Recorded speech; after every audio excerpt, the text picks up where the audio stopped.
Hi friends, Wayanad ദുരന്തം മുണ്ടക്കൈയിലുണ്ടായ ആ ഒരു വലിയ ഉരുൾപൊട്ടലും അതുമായി ബന്ധപ്പെട്ടിട്ടുണ്ടായ ആ ഒരു വലിയ ദുരന്തവും നമ്മൾ ഫേസ് ചെയ്തുകൊണ്ടിരിക്കുകയാണ്. അതിൽ ഒരുപാട് ആളുകൾക്ക് ജീവൻ നഷ്ടപ്പെട്ടു. ഒരുപാട് ആളുകൾക്ക് വേണ്ടപ്പെട്ടവർ, ഉറ്റവർ, ബന്ധുക്കൾ, അവരുടെ സ്വത്ത്, അവരുടെ ഇത്രയും കാലമായി സ്വരുക്കൂട്ടി വച്ചിരുന്ന എല്ലാം അവർക്ക് നഷ്ടപ്പെട്ട ഒരവസ്ഥ നമ്മൾ കണ്ടു.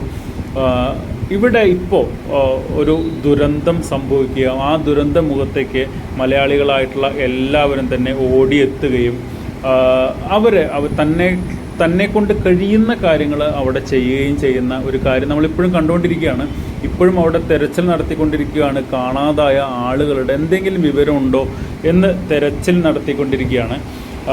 ഈ സമയത്താണ് നമ്മൾ ചിന്തിക്കുന്ന മറ്റൊരു കാര്യം. അത് പല കോണുകളിൽ നിന്ന് ഇപ്പോൾ സംസാരിച്ച് തുടങ്ങിയിട്ടുണ്ട്, അല്ലെങ്കിൽ പറഞ്ഞു തുടങ്ങിയിട്ടുണ്ട്. ഇവിടെ ഇപ്പോൾ വയനാടുണ്ടായത് ഒരു മലയിടിച്ചിൽ, അതായത് ഒരു ഉരുൾപൊട്ടൽ, ഒരു മലയുടെ ഒരു ഭാഗം ഇടിഞ്ഞ് താഴേക്ക് വീഴുകയും അവിടെ ഒരു ഗ്രാമം തന്നെ ഇല്ലാതാവുകയും ചെയ്യുന്ന ഒരു കാഴ്ചയാണ് നമ്മൾ കണ്ടത്.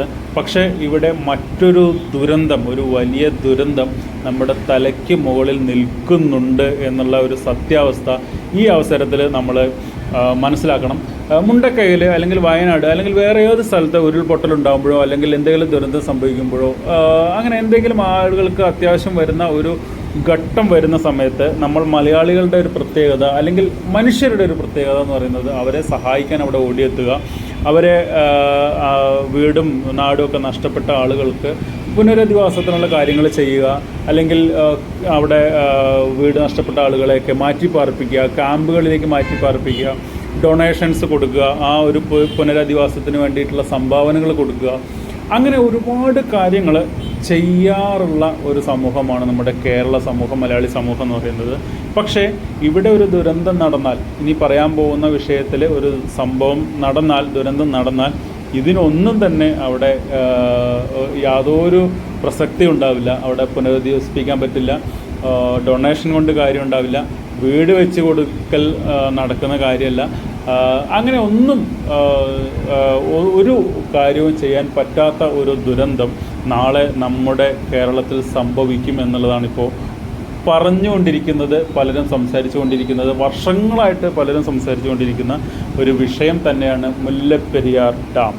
നമ്മുടെ തലയ്ക്ക് മുകളിൽ നിൽക്കുന്ന ഒരു ബോംബ് എന്നാണ് പലരും മുല്ലപ്പെരിയാർ ഡാമിനെ വിശേഷിപ്പിച്ചുകൊണ്ടിരിക്കുന്നത്. അവിടെ ഇപ്പോൾ ഇത് സംസാരിക്കുന്ന ഒരു കാര്യം, മുല്ലപ്പെരിയാർ ഡാമിൻ്റെ ജലസംഭരണിയും അവിടെ ഉണ്ടാവുന്ന ആ ഒരു ബലക്കുറവും, ഇതെല്ലാം നമ്മൾ ഒരുപാട് മുമ്പ് സംസാരിച്ചിട്ടുള്ള വിഷയങ്ങളാണ്. നമ്മുടെ ഈ പേജിൽ തന്നെ അല്ലെങ്കിൽ ഈ ചാനലിൽ തന്നെ അവിടെ ജലസംഭരണിയും അവിടുത്തെ റിസർവോയറും ഒക്കെ എത്രമാത്രം ഭീകരമാണ്, എത്രമാത്രം വെള്ളമാണ് അവിടെ ഉൾക്കൊള്ളുന്നത് എന്നതിനെക്കുറിച്ചുള്ള വീഡിയോ ഒക്കെ നമ്മുടെ ചാനലിൽ തന്നെ കിടപ്പുണ്ട്. ഇപ്പോൾ നമ്മൾ ഈ കണ്ട ദുരന്തം, അതായത് വയനാട് കണ്ട ദുരന്തവുമായി തട്ടിച്ച് നോക്കുമ്പോൾ മുല്ലപ്പെരിയാർ ഡാം അവിടെ എന്തെങ്കിലും സംഭവിക്കുകയാണ് എന്നുണ്ടെങ്കിൽ നാളെ കേരളം തന്നെ ഇല്ലാണ്ടാവുന്ന ഒരവസ്ഥയിലേക്കായിരിക്കും മാറുക. ആ ഒരു ദുരന്തത്തിൻ്റെ, അതായത് ഇപ്പോൾ വയനാട് നടന്ന ദുരന്തത്തിൻ്റെ ഭീകരമുഖം നമ്മൾ കാണുകയാണ്. പക്ഷെ മുല്ലപ്പെരിയാറുമായി ഇതിനെ കമ്പയർ ചെയ്ത് നോക്കുമ്പോൾ ഇത് ചെറിയ ഒരു മലയുടെ ചെറിയൊരു ഭാഗം ഇടിഞ്ഞ് താഴേക്ക് വന്നപ്പോഴാണ് നമ്മൾ ഇത്രയും ഭീകരമായിട്ടുള്ളൊരു അവസ്ഥ നേരിട്ട് കണ്ട് ഞെട്ടി കരഞ്ഞു പോയിട്ടുള്ളത് പല സമയങ്ങളിലും. അങ്ങനെയാണെങ്കിൽ ഈ മുല്ലപ്പെരിയാർ ഡാമിന് എന്തെങ്കിലും സംഭവിക്കുകയാണെങ്കിൽ, ഇനി പലരും പറയുന്നത് പോലെ ഇത് പൊട്ടുകയാണ് എന്നുണ്ടെങ്കിൽ എന്തായിരിക്കും ആ ഭീകരമായിട്ടുള്ള അവസ്ഥ എന്നുള്ളത് പലരും ആലോചിക്കേണ്ട ഒരു കാര്യം തന്നെയാണ്. ഇപ്പോൾ ഡാമിനെ കുറിച്ച് പറയുമ്പോൾ പലരും പറയുന്നുണ്ട് ഡാമിന് വളവ് സംഭവിച്ചിട്ടുണ്ട്, ഡാം ചെറുതായിട്ട് വളഞ്ഞിട്ടാണുള്ളത് എന്നുള്ള രീതിയിലൊക്കെ ഇപ്പോൾ സംസാരങ്ങൾ വരുന്നുണ്ട്. ഡാമിന് ലീക്ക് ഉണ്ട് എന്നുള്ളത് വളരെ പണ്ട് തന്നെ നമ്മുടെ അഡ്വക്കേറ്റ് റസൽ ജോയിയെ പോലുള്ള ആളുകളും അല്ലാതെ അവിടുത്തെ സാമൂഹ്യ പ്രവർത്തകരായിട്ടുള്ള ആളുകളൊക്കെ പറയുന്നുണ്ട്, വളരെ വളരെ പണ്ട് തന്നെ പറയുന്നുണ്ട് ഡാമിന് ലീക്കുണ്ട്, ഡാമിന് ചോർച്ചയുണ്ട് എന്നുള്ളത്. എന്തായാലും നമ്മുടെ ബ്രിട്ടീഷുകാർ 50 വർഷത്തേക്ക് വേണ്ടി പണിത ഒരു ഡാമാണ്, 50 വർഷം കാലാവധി കൊടുത്ത് പണിതൊരു ഡാമാണ്. ഇപ്പോൾ 130 വർഷങ്ങളായി ഈ ഒരു ഡാം അവിടെ സ്ഥിതി ചെയ്യുന്നു. നിങ്ങൾക്കിപ്പോൾ ഇങ്ങനെ നോക്കുമ്പോൾ ഒരു ചെറിയ വളവൊക്കെ ഡാമിൽ കാണാനുണ്ട്. ആ വളവാണോ ഇപ്പോൾ പറഞ്ഞുകൊണ്ടിരിക്കുന്ന വളവ് എന്നുള്ളത് അറിയില്ല. അതിന് നിർമ്മിതിയിലുണ്ടായ അല്ലെങ്കിൽ നിർമ്മിതിയിൽ അങ്ങനെ വളഞ്ഞ് ചെയ്താണോ ഒന്നും അറിയില്ല. എന്തായാലും നിങ്ങളിപ്പോൾ ഈ കാണുന്ന ആ ബ്ലാക്ക് കളർ കാണുന്ന ആ സ്ഥലത്താണ് വെള്ളം കെട്ടി നിൽക്കുന്നത്. മുല്ലപ്പെരിയാർ ഡാമിൽ വെള്ളം കെട്ടി നിൽക്കുന്നത്. പക്ഷേ ഇവിടെ ചിന്തിക്കേണ്ട ഒരു കാര്യം, അവിടെ വെള്ളമല്ല അത്രയും ഹൈറ്റിൽ കെട്ടി നിൽക്കുന്നത് എന്നുള്ളതാണ് ഇപ്പോൾ സംസാരിച്ചുകൊണ്ടിരിക്കുന്ന ഒരു കാര്യം. വളരെ സത്യമായിട്ടുള്ളൊരു കാര്യമാണ്. കാരണം 130 വർഷങ്ങളായിട്ട് അവിടെ അടിഞ്ഞു കൂടിയിട്ടുള്ള, അതായത് ഡാമിൽ അടിഞ്ഞു കൂടിയിട്ടുള്ള ചെളിയാണ് അവിടെ ഏറ്റവും കൂടുതലുള്ളത്. വെള്ളം മുകളിൽ മാത്രമേ ഉണ്ടാവൂ. ഏകദേശം ഒരു പകുതിയോളം ഈ ഡാമിൽ ചെളിയാണ് നിറഞ്ഞു കിടക്കുന്നത് എന്നാണ് പറയുന്നത്. അങ്ങനെയാണെങ്കിൽ ഡാമിനെ ചിലപ്പോൾ ഇത്രയും കാലം നിലനിർത്തിയത് പോലും അടിത്തട്ടിൽ ഉറച്ചു കൂടിയിട്ടുള്ള അല്ലെങ്കിൽ ഉറഞ്ഞ് നിൽക്കുന്ന ആ ഒരു ചെളിയായിരിക്കാം ഇത്രയും കാലം ഡാമിനെ നിലനിർത്തിയത് തന്നെ. പക്ഷേ ഡാമിന് ഒരു തകർച്ച സംഭവിച്ചാൽ മുകളിൽ നിന്ന് താഴേക്ക് ഒഴുകുന്നത് വെള്ളം മാത്രമായിരിക്കില്ല, ഇവിടെ അടിഞ്ഞു കൂടിയിട്ടുള്ള ചെളി കൂടി ആയിരിക്കും എന്നുള്ളത് കൂടെ ആലോചിക്കുമ്പോഴാണ് അതിൻ്റെ ഭീകരത നമുക്ക് മനസ്സിലാവുക. ഒരു പൊട്ടൽ അവിടെ ഉണ്ടായാൽ അല്ലെങ്കിൽ എന്തെങ്കിലും ഡാമിന് സംഭവിച്ചാൽ പലരും പറയുന്നുണ്ട് അത് ഒഴുകി പൊക്കോളില്ലേ, ഒരു പുഴകളല്ലേ ഉള്ളത്, ആ പുഴകളിലൂടെ ഒഴുകി പൊക്കോളില്ലേ എന്നൊക്കെ ചോദിക്കുന്നുണ്ട്. പുഴകളിലൂടെ ഒന്നുമല്ല ഈ വെള്ളം പോവുക. അവിടെ നിന്ന് പൊട്ടിക്കഴിഞ്ഞാൽ ഇപ്പോൾ നിങ്ങൾക്ക് കാണാം, ആ ചുവന്ന ഡോട്ട് കാണുന്ന സ്ഥലത്താണ് മുല്ലപ്പെരിയാർ ഡാം ഉള്ളത്.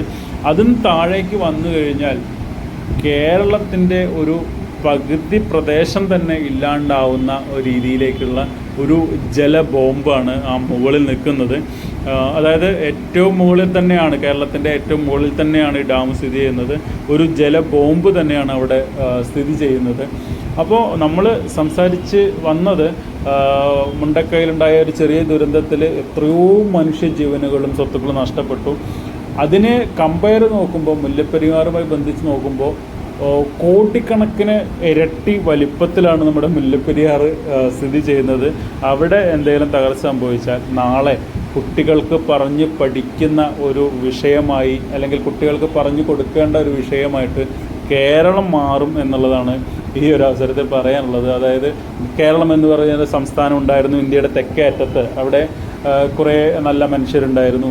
അവർ പക്ഷേ ഇല്ലാണ്ടായത് ഇങ്ങനെ ഒരു ഡാം അവിടെ ഉണ്ടാക്കുകയും ആ ഡാം തകരുകയും ചെയ്തുകൊണ്ടാണ് എന്നുള്ള രീതിയിൽ നാളെ വരും തലമുറയ്ക്ക് പറഞ്ഞു കൊടുക്കേണ്ട ഒരു സ്ഥിതിവിശേഷം ഉണ്ടാവാതിരിക്കാൻ വേണ്ടിയിട്ട് ആരാണ് ഇതിന് മുൻകൈ എടുക്കേണ്ടത് എന്ന് വെച്ചാൽ ആ മുൻകൈ എടുത്ത് പ്രവർത്തിക്കേണ്ട ആളുകൾ ഒന്ന് ശ്രദ്ധിക്കണം എന്നുള്ളതാണ് വിനീതമായിട്ട് അഭ്യർത്ഥിക്കാനുള്ളത്. കാരണം ഈ കാണുന്ന സ്ഥലങ്ങൾ, ഇപ്പോൾ നിങ്ങൾ കേരളത്തിൻ്റേതായിട്ട് കാണുന്ന സ്ഥലങ്ങൾ ഈ ഡാമിന് എന്തെങ്കിലും സംഭവിച്ചാൽ നാളെ അവിടെ ഉണ്ടാവില്ല എന്നുള്ള കാര്യം വളരെ വ്യക്തമായിട്ട് ഇത് കാണുന്ന നിങ്ങൾക്കും എനിക്കുമൊക്കെ അറിയാവുന്നൊരു കാര്യമാണ്. അതുകൊണ്ട് തന്നെ ഇത് നടപടി എടുക്കേണ്ട, അല്ലെങ്കിൽ ഇതിന് എന്താണ് ചെയ്യേണ്ടത് എന്ന് വെച്ചാൽ ആ കാര്യങ്ങൾ ഇപ്പോൾ ടെക്നിക്കലായിട്ട് എന്തൊക്കെയാണ് ചെയ്യേണ്ടതെന്ന് നമുക്കൊന്നും അറിയാൻ പറ്റില്ല. ചിലപ്പോൾ അത് പുതിയ ഡാം പണിയേണ്ടി വരും, അതിന് ഒരുപാട് കാലതാമസം എടുക്കും, ഒരുപാട് പണച്ചെലവുണ്ട്. പക്ഷേ അതിനൊക്കെ മുകളിലാണ് മനുഷ്യജീവനും മനുഷ്യജീവിതവും എന്നുള്ളത് മനസ്സിലാക്കിയിട്ട് പ്രവർത്തിക്കാൻ കഴിയുന്ന ആരൊക്കെയാണ് ഉള്ളതെന്ന് വെച്ചാൽ അവരത് മുൻകൈ എടുത്ത് ഇപ്പോഴെങ്കിലും ഈ ഒരു ദുരന്ത സമയത്തെങ്കിലും അതിനെക്കുറിച്ച് ചിന്തിക്കുകയും വേണ്ട രീതിയിൽ പ്രവർത്തിക്കുകയും ചെയ്യണമെന്നാണ് വിനീതമായിട്ട് പറയാനുള്ളത് കേട്ടോ.